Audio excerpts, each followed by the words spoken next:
Gising ka pa at may dahilan kung bakit. Ang bawat hininga mo ngayon ay patunay na hindi pa tapos ang Diyos sa iyo. Bawat araw na ibinibigay niya ay panibagong pagkakataon, hindi upang ulitin ang kahapon, kundi upang maranasan ang kanyang kabutihan sa bago at mas malalim na paraan. Ang kaawaan ng Panginoon ay hindi nauubos, sila'y bago tuwing umaga. Dakila ang iyong pagtatapat. Panaghoy 3:22-23. Huwag mong hayaan na ang gulo ng mundo ang magtakda ng kapayapaan mo. Sa halip, buksan mo ang puso mo ngayon at hayaang ang Diyos ang unang marinig mo sa umagang ito. Hindi aksidente na narito ka. May gustong sabihin sa iyo ang Panginoon. Simulan natin ito sa kanyang presensya. Tahimik ang paligid, ngunit sa puso mo may kaguluhan na hindi mo maipaliwanag. Sa kabila ng lahat, narito ka, gumising, huminga at muling binigyan ng Diyos ng pagkakataong magsimula. Alam mo kung bakit? Dahil mahal ka niya. May panibagong plano ang Panginoon para sa araw na ito. Hindi ka pinabayaan, hindi ka kinalimutan. Sa katunayan, habang natutulog ka, nagbabantay na siya. Ako'y hihiga at matutulog na payapa sapagkat ikaw lamang, O Panginoon, ang nagdudulot sa akin ng tiwasay na pamumuhay. Awit 4:8. Ang umaga ay paanyaya ng langit para sa bagong lakad kasama ang Diyos. Sa bawat sinag ng araw, may taglay itong pangako. Hindi ka maglalakad mag-isa.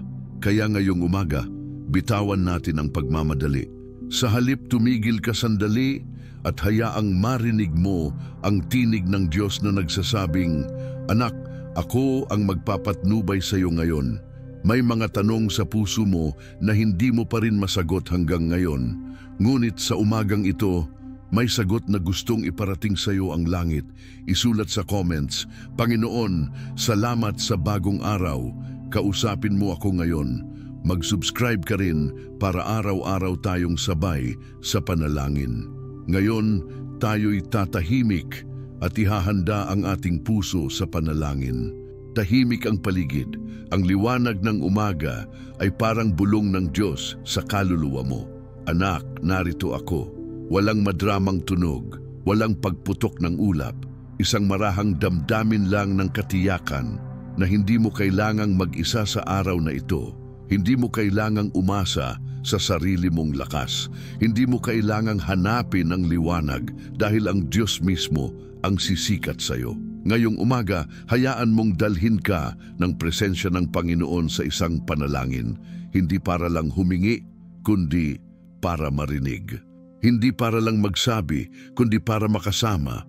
Huminga ka ng malalim, ilagay ang kamay mo sa puso mo at buksan ang puso sa Diyos. Panginoon, nagpapakumbaba kami sa iyong harapan. Salamat sapagkat gumising kaming muli. Salamat dahil hindi natapos kagabi ang plano mo sa amin. Salamat dahil bago pa namin buksan ang aming mga mata, ang awa mo ay naroroon na. Hindi ka nagkulang, hindi ka nawala. Kahit kami minsan ay lumalayo, ikaw ay laging nariyan. Ama, tinataas namin sa iyo ang araw na ito. Sa bawat segundo, bawat hakbang, bawat desisyon, mangusap ka. Ilayo mo kami sa mga daang maglalayo sa iyo.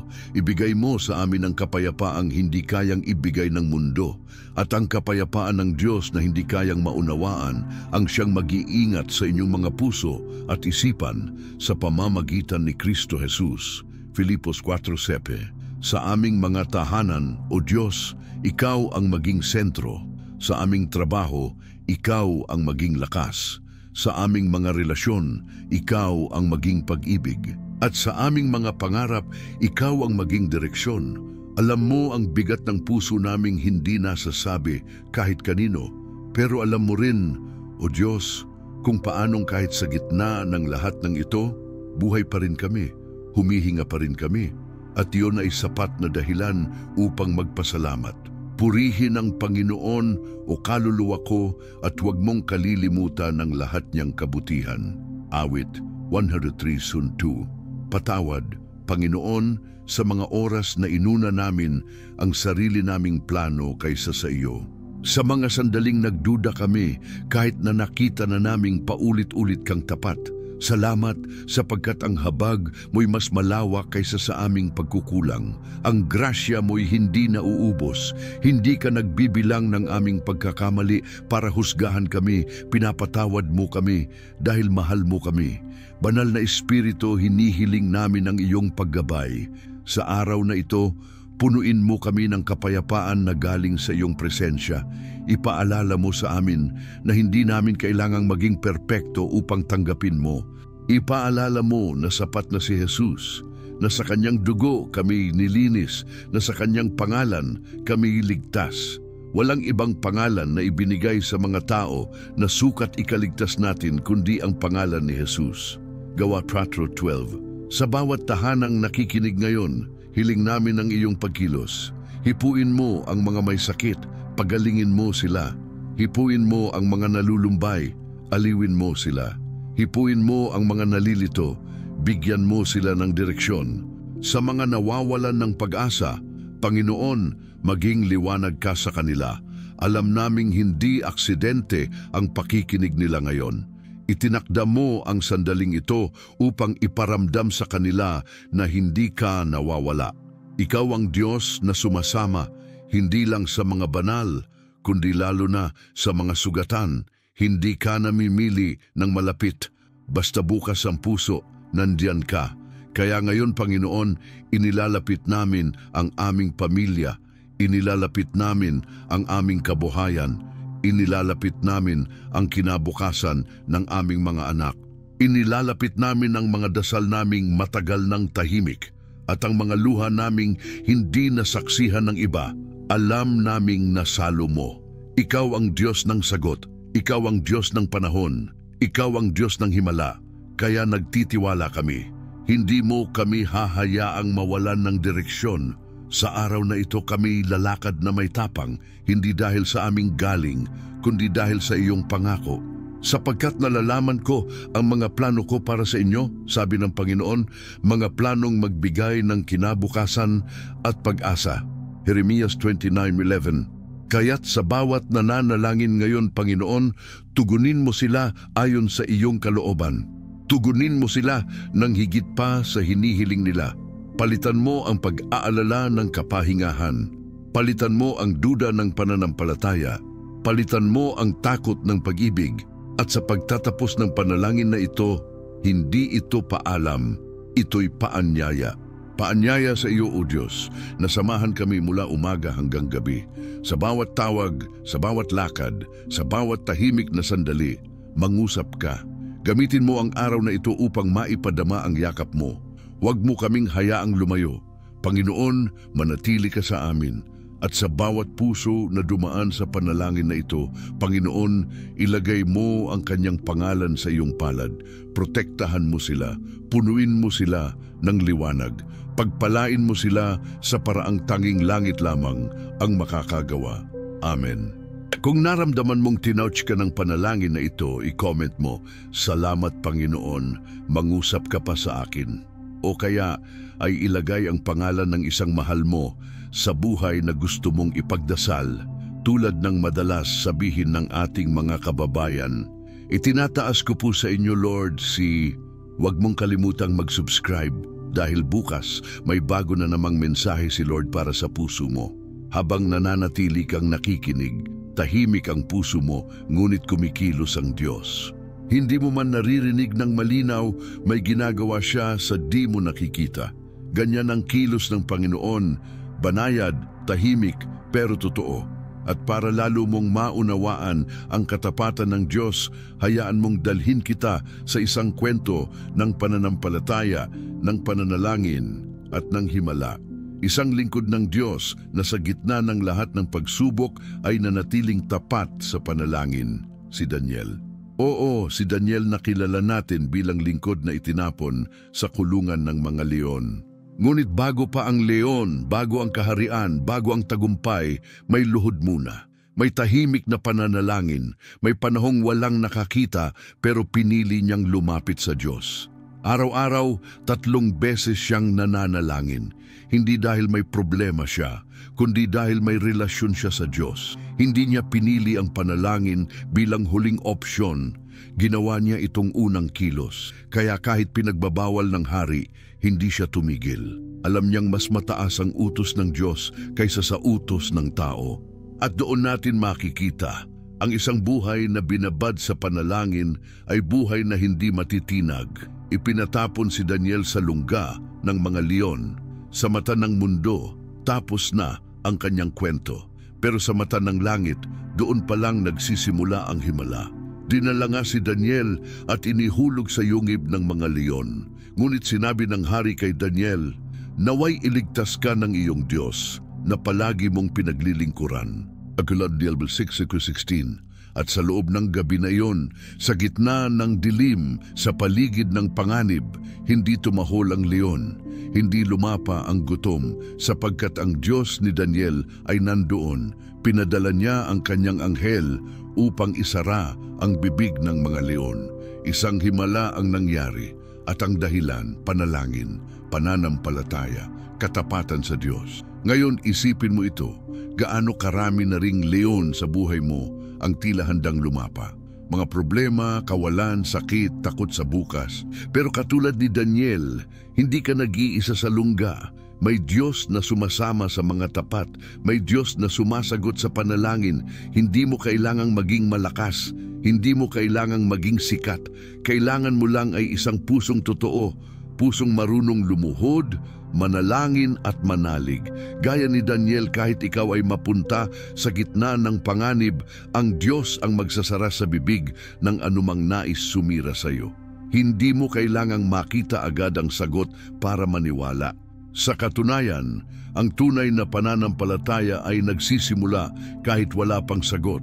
Kaya't sa bawat lungga ng leon sa buhay mo, tandaan, hindi hadlang ang panganib kapag kasama mo ang Diyos.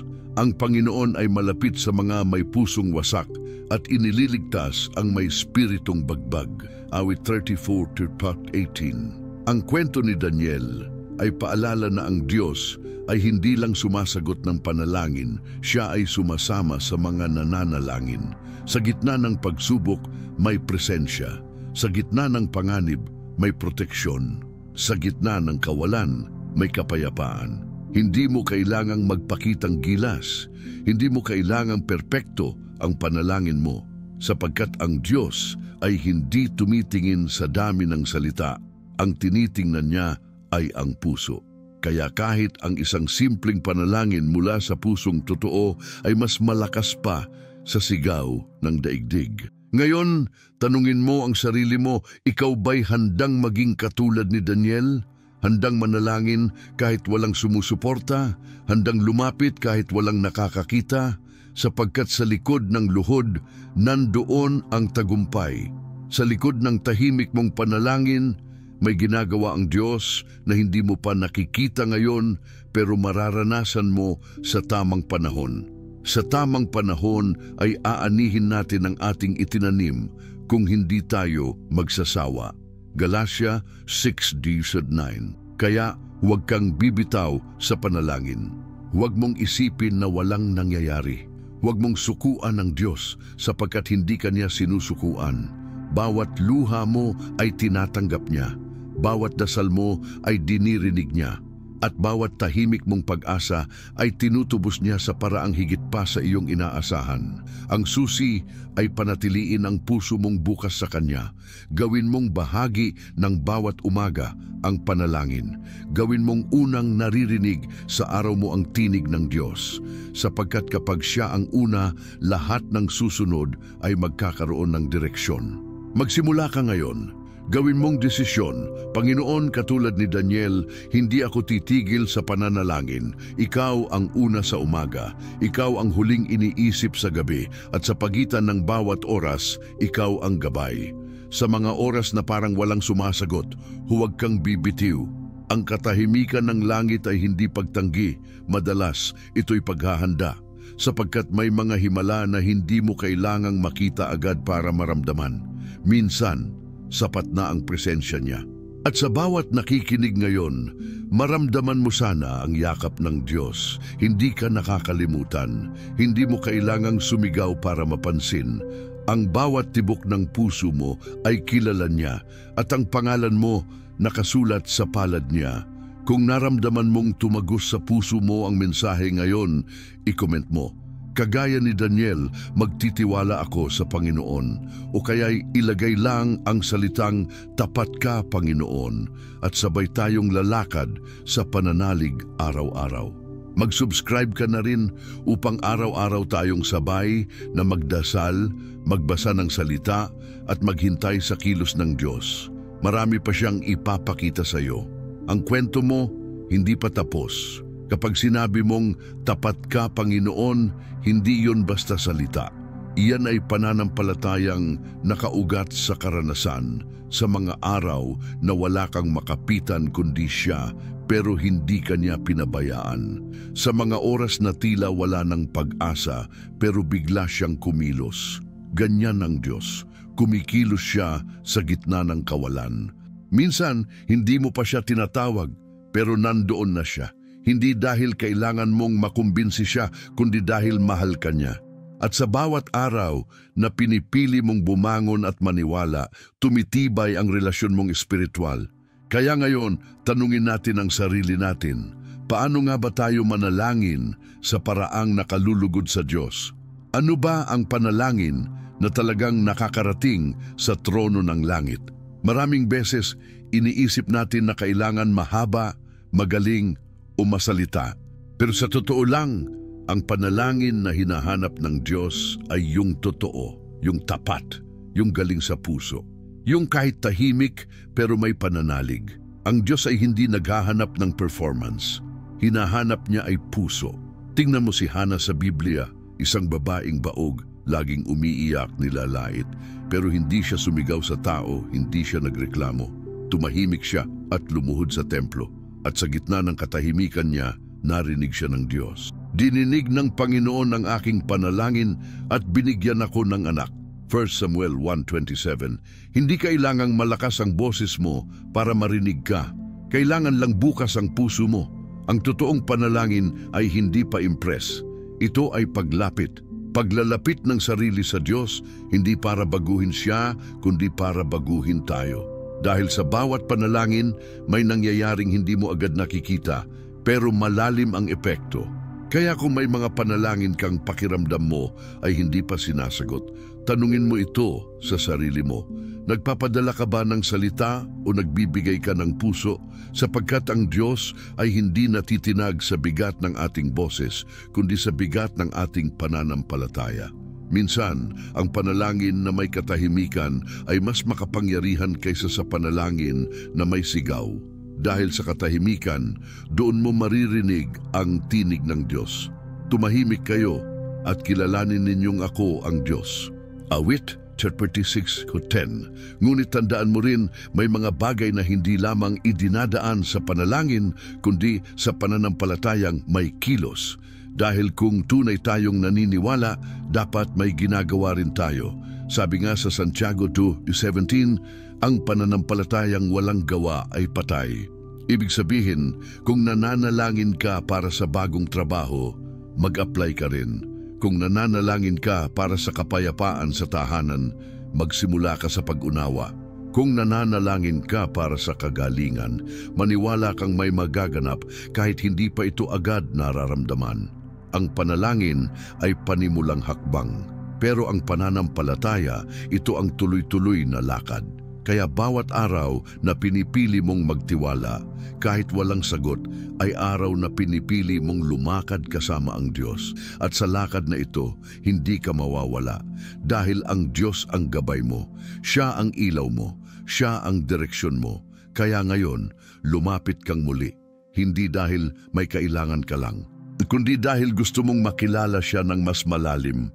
Gusto mong marinig ang tinig niya, gusto mong madama ang presensya niya, gusto mong sabihing, Panginoon, narito ako. Hindi man ako perpekto, pero ako'y handang sumunod.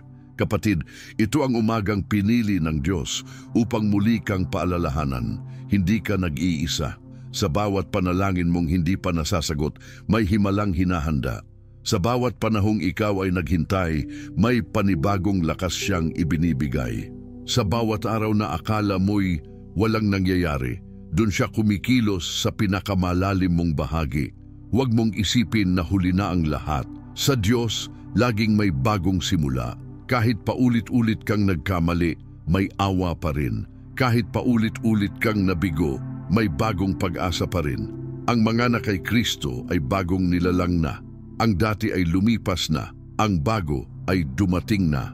Sa 2 Corinto 2:17. Ngayon, ang hamon sa atin ay ito.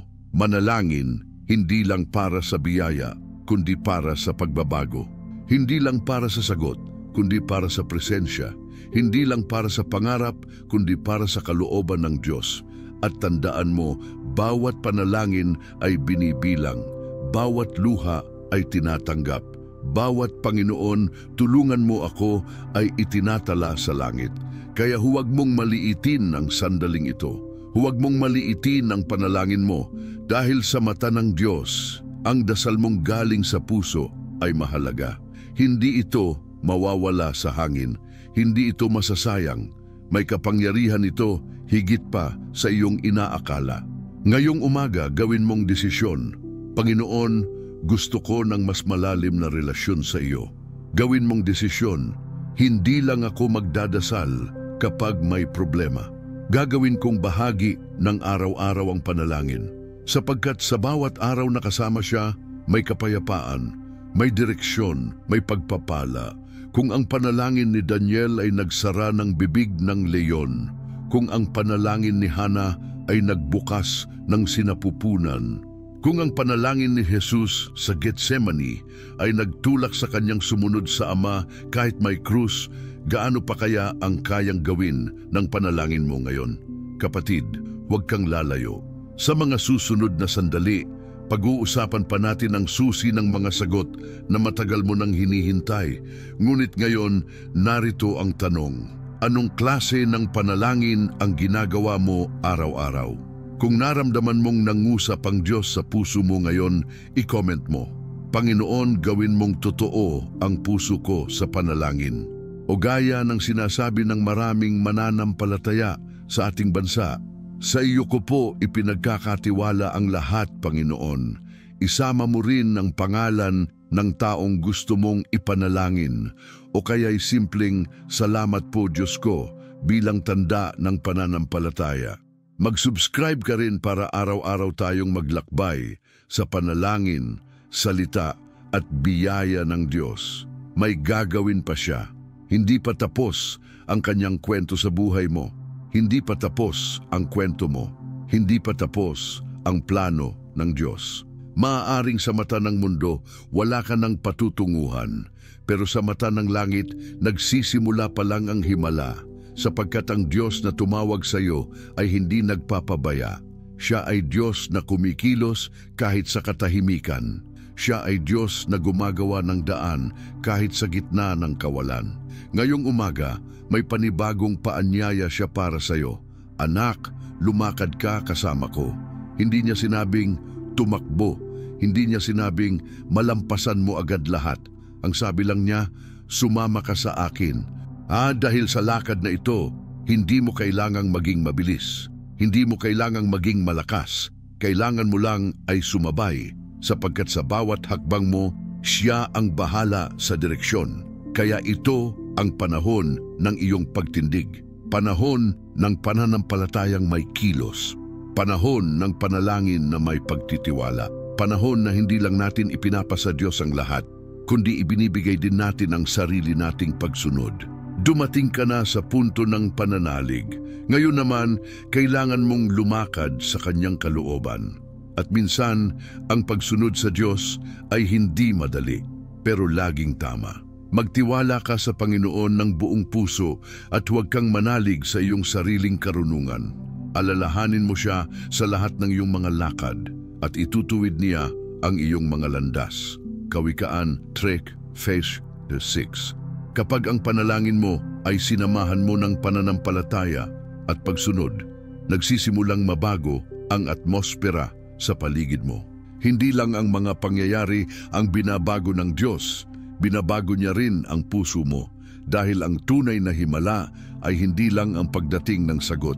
Ang tunay na himala ay ikaw, ang taong natutong manalangin, maghintay at sumunod kahit walang garantiya.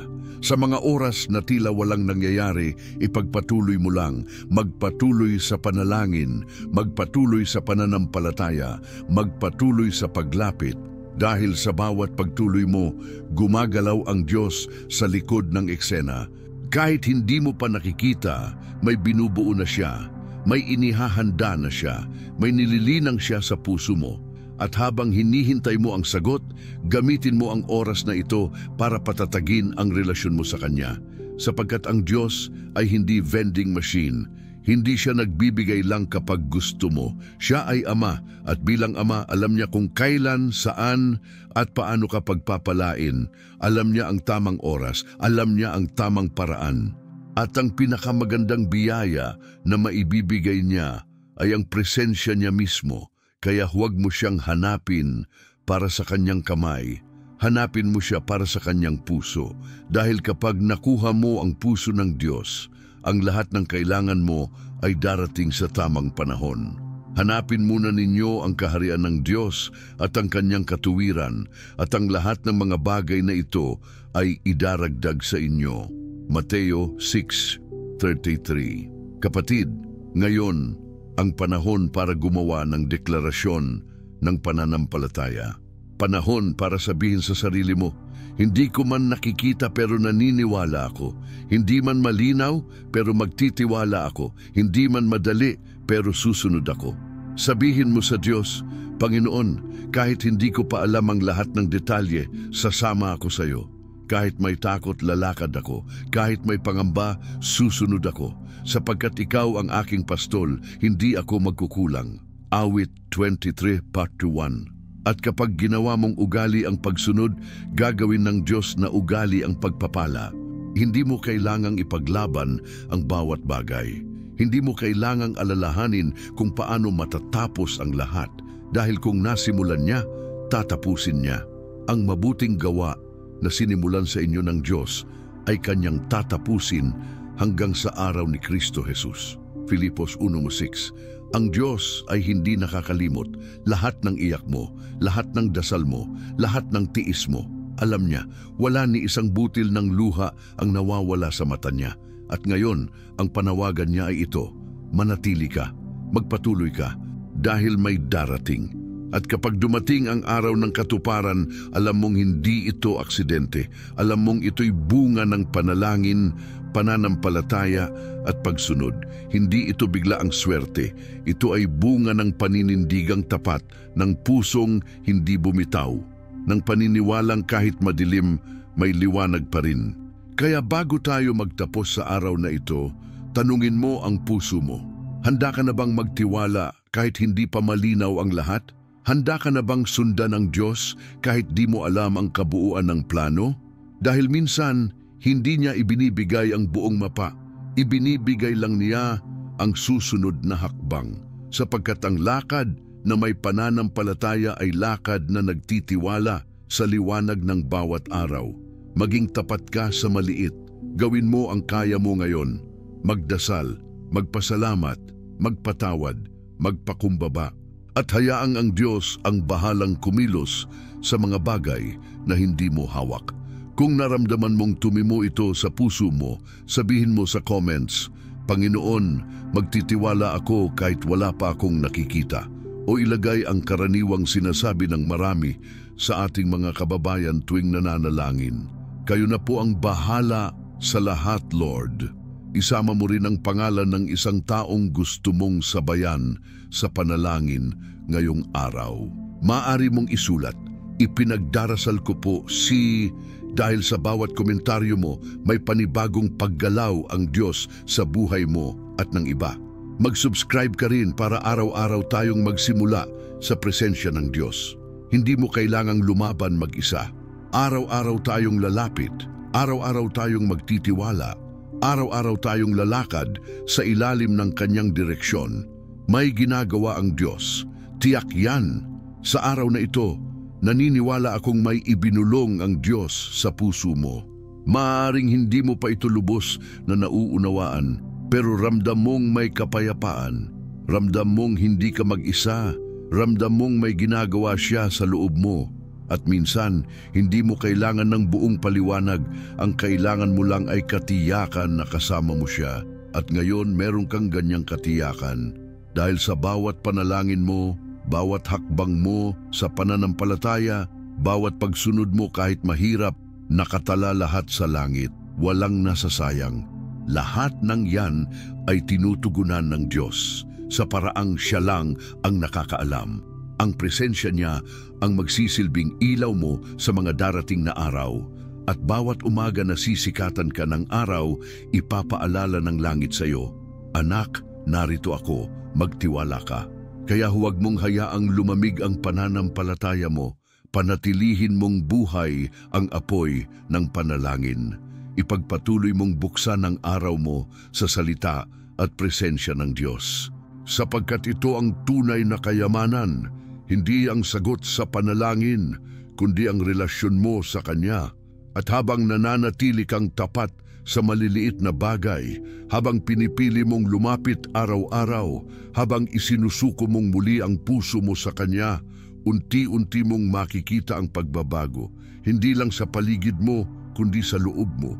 Magbabago ang pananaw mo, magbabago ang damdamin mo, magbabago ang puso mo.